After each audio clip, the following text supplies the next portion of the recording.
Hello, good morning, everyone. I'm here with the marvelous Mel Kelly, author of these two fabulous books. The first book he wrote was Born in Ireland, Made in Germany, and the second one inspired the show, Disastrous Dating Tips. Welcome, the marvelous Mel Kelly.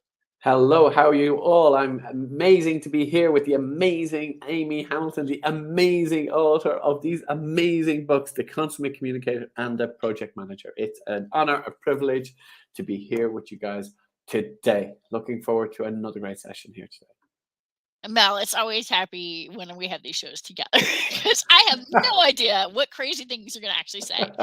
For anybody concerned, Sugar is doing just fine. Hey, good. Prove it. Come here, Sugar. Come back on this show, Sugar. Come here.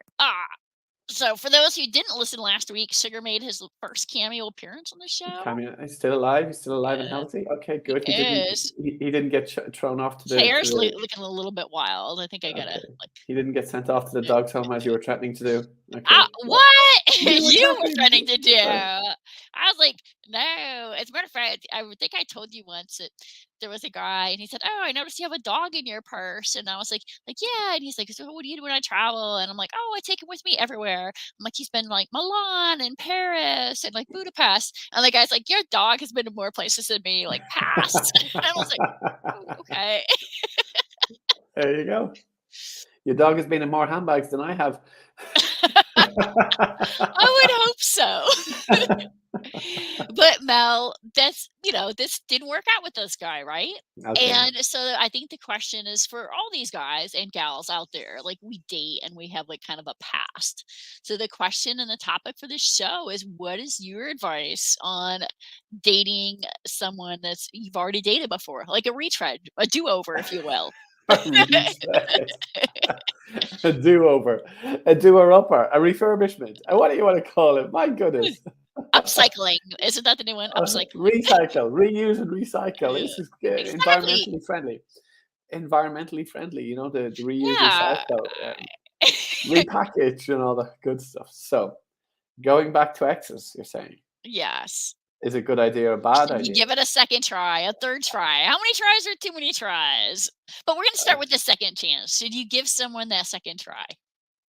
Well, I mean, you know the old saying, you know, you've heard the thing about the tree. A fallen tree is easier to climb. So you, you've never heard that expression? I'm waiting for where you're going with this, Mel. You've never heard that expression I've before? heard the expression, I just have no idea where you're gonna take it. So the point being is that with certain things, which you're getting to know your partner for the second time, certain things are going to be easier because you know them already and they know you already. So you have certain things are going to be easier. But that's probably why you broke up because you got to know each other better. But I don't know. I don't know. It's hard to say. It's hard to say because there's. I would say for most people, it's probably good not to go back with exes. But then there's always going to be people because you broke up for a reason. As you get to know each other better, you realize, oh my goodness, like you're gonna have to spend all this time with this person. We can't stand each other. Oh my goodness, like so. What's changed? You go back later, and what's changed? I mean, it could be different. Maybe they've lost weight, they've gained weight, they've earned money, they got a new job. I mean, then it's a very if they're starting to earn money now and they weren't earning before, I mean, that's a fantastic reason to go back with somebody. You can sponge off them then. So, Mel, that's gonna be our next show, by the way, love and money. So next time, love and money, okay. everyone. So glad you're So they segueing got a, early. so they got a promotion to work. You can go back with them. So I mean, if there's good, valid reasons for trying out somebody again, somebody say they've got a new car. You want to have a go on the new car? I mean, that's I a mean, good what if it reason was to the go out. Tesla? I mean, should you give them a chance if they have a Tesla? They have a Tesla. You have to give them a chance if they've got a Tesla, because it's your chance to help save the world. So they get a new car, they get a new promotion. So something concrete has changed that you can kind of pin down. But just, going back with them because, the old feelings are there. The old, oh my God, come on. Who are you kidding? It didn't work the first time. It's not going to work second time. You know, the ones that always, like, I fall in love with is, like, you read these stories about these couples that, like, dated in high school, and then they, like, had their whole lives, Yeah, and now they've, like, reconnected, and they're in the nursing home together, and I'm like, "Aw, like, look at that." Like, yeah, because they're 60 about to years die. later. Yeah, but they had all the other sweethearts along the way as well, so, I mean, if Right. they were such strong sweethearts, they would have hooked up and stayed together. But, I mean, the point being is it's all very romantic, but it's all rubbish. I mean, come on, Mel's dating this is advice, this is all rubbish. it's all rubbish. It's like Disney movies, Princess and Princess, all this nonsense that, it just sounds good, but it's, it's rubbish. If they were so romantic, such romantic sweethearts, why didn't they hook up and stay together when they Yeah, were but I think 16? it's okay to have different people at different points in your I'm life. not saying that, but they probably ended up getting married to somebody else, and then they both end up their partners have died, and they end up in a nursing home or whatever, and they're alone, and they're feeling a bit lonely or whatever, and they're like, "Oh, well, it'd be good for the story if we hook up after 60 years, and then they get themselves in a Good for the newspaper. They story. get themselves in a newspaper, and they become famous and celebrities before they die. I mean, that's lovely. I mean, who wouldn't do that? Well, you wouldn't, Mel, because it's all rubbish. You get your photo in the newspaper. I mean, or maybe you can get paid for your article. I mean, then it might be worth it. You could get it added to your Wikipedia page. You can get added to your Wikipedia page, yes. Exactly, exactly. Yeah, I think that you bring up a good point, though, about, like, something substantive has to change if you're gonna get back to an ex. Such as what? What would be substantive? Well, like you said, like, A new car. no, I think a new car is, like, pretty shallow. But, like, whatever the reason was, so I'm gonna go back A to I have smoker, not somebody who's a smoker, non-smoker. How's that? yeah, like, and they give up smoking. Okay.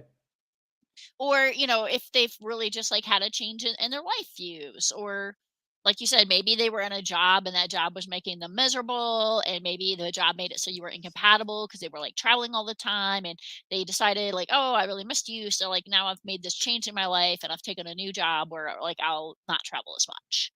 Or Right. maybe the opposite, like they're around too much and you want them to take a job where they traveled more. And you're like, oh, thank God they're going to be leaving at least 2 weeks out of every month. It's the secret of many marriages. It's the secret of many marriages and long-term relationships. I know, as long as they're always just flying someplace else. Exactly, exactly. Just take getting to know each other, spend too much time with each other. Come on. I mean, it's completely Yeah. overrated. It's the biggest cause of divorce. So,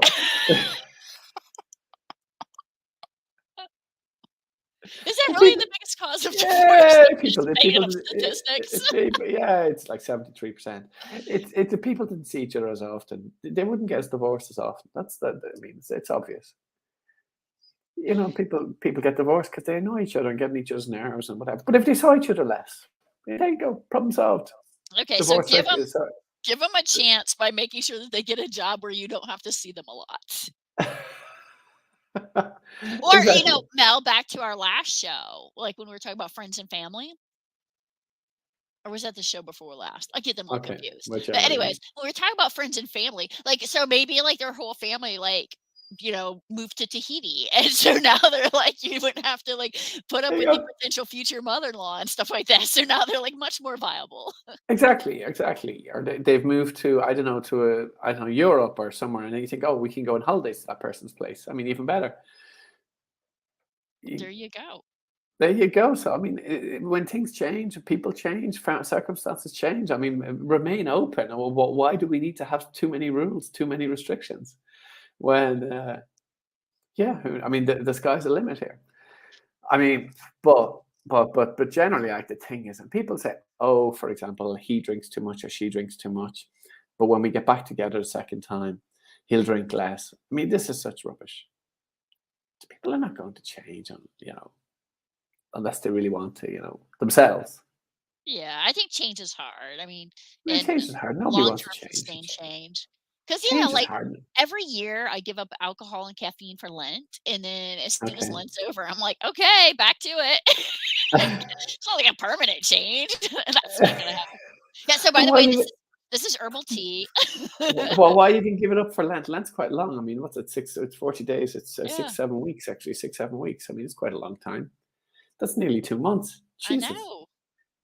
Why would you do that to yourself? Well, I mean, you have to give up something important for Lent, but I don't think this is the show. But it's partly it's like a detox, right? Okay, okay. And if you Now the big fail, one, you know, like, it's really bad, so there's the consequences. popular one in Ireland is the detox January. Actually, Yeah. people do the dry January is the one. But okay, fair enough. Yeah, But Lent. now we're gonna think about next week's show, and next week what Yes. we are gonna be talking about is Sugar's all excited about next week's show. Look at him. He's just like, "Oh, next He's, week, what are we doing?" next week, I hopefully I'm still alive and still He's gonna here. be live. He's my baby. But so for next week's show, what we're gonna be talking about is for love or money. Mel is going to give us his advice on whether you should date for love or money. Guys, it's been fantastic. We had a lot of fun today. I look forward to seeing you all again next week. Thanks, Thanks so everyone.